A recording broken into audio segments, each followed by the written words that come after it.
सर्वात प्रथम सर्वांना मराठी दिनाच्या हार्दिक शुभेच्छा। हॅलो, नमस्कार, कसे आहात सर्व? मजेत ना? असायलाच पाहिजेत। स्वागत आहे तुमचं स्नेहाज आर्ट अँड कुकिंग या माझ्या यूट्यूब चॅनलवर। तसा हा व्हिडिओ माझा कालचा महाशिवरात्रीचा आहे। आमच्याकडे महाशिवरात्रीची पूजा आहे ना, ही गावाला देवळात केली जाते। तर महाशिवरात्रीचं औचित्य साधून मी हा देवांचा जे जुनं आसन होतं मोठं ते चेंज केलं आहे आणि अन्नपूर्णा मातेसाठी आणि गणपती बाप्पांसाठी मी नवीन आसन काल बसवून घेतले। तर ह्या वेळेला मी गुरुपरिवाराला फॉलो करते। तर त्यांच्या म्हणण्यानुसार पूर्वी मी गणपती बाप्पांच्या बाजूला अन्नपूर्णा मातेची मूर्ती ठेवत होती। तर त्यांच्या म्हणण्यानुसार मी कृष्णाच्या बाजूला अन्नपूर्णा मातेची मूर्ती ठेवून घेतली काल आणि देवाऱ्यात माझी कुलदेवता सालूबाई सोमय्या आणि आताच आणलेले त्रिवेणी संगमचं पाणी आणि गंगा माता यांची स्थापना केलेली आहे।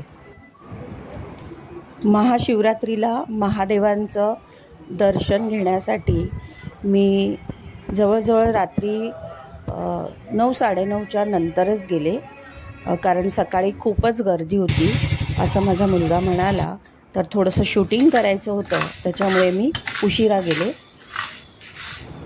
असं दिवसभर टी व्हीवरती लाईव्ह 12 ज्योतिर्लिंगांचं दर्शन, त्यांची आरती ही पाहायला मिळाली आणि कोइंबतूरवरून पण जो लाईव्ह शो चालू होता तर त्याला पाहणं किती जण लाईव्ह आरती त्या लोकांनी अटेंड केली होती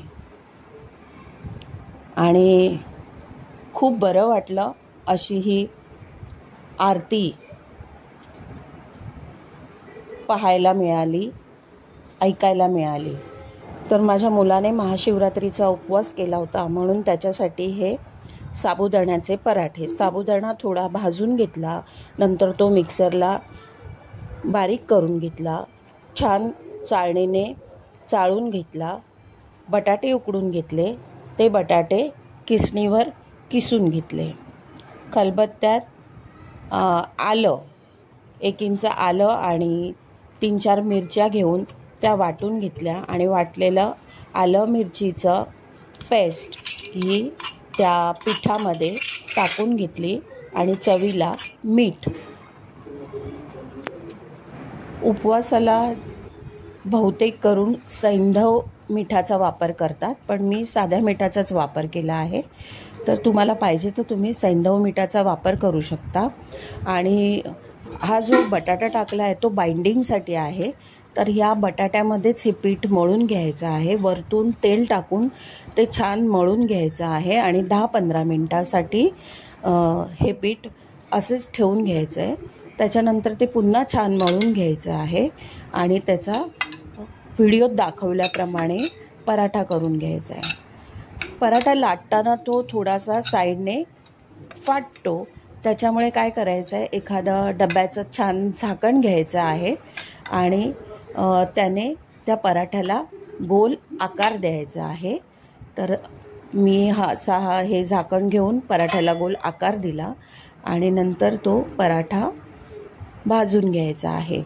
तर छान असं तेलावरती हा पराठा दोन्ही बाजूने भाजून घ्यायचा आहे आणि दह्यासोबत खायला द्यायचा आहे। चवीला खूप छान असा हा पराठा झाला होता। गरम गरम खाल्ल्यामुळे तो खूपच छान वाटला। व्हिडिओ आवडला असेल तर एक लाईक करा, शेअर करा आणि चॅनलला सबस्क्राईब करा। Bye bye. मस्त खा आणि स्वस्त रहा। पुन्हा भेटूया नवीन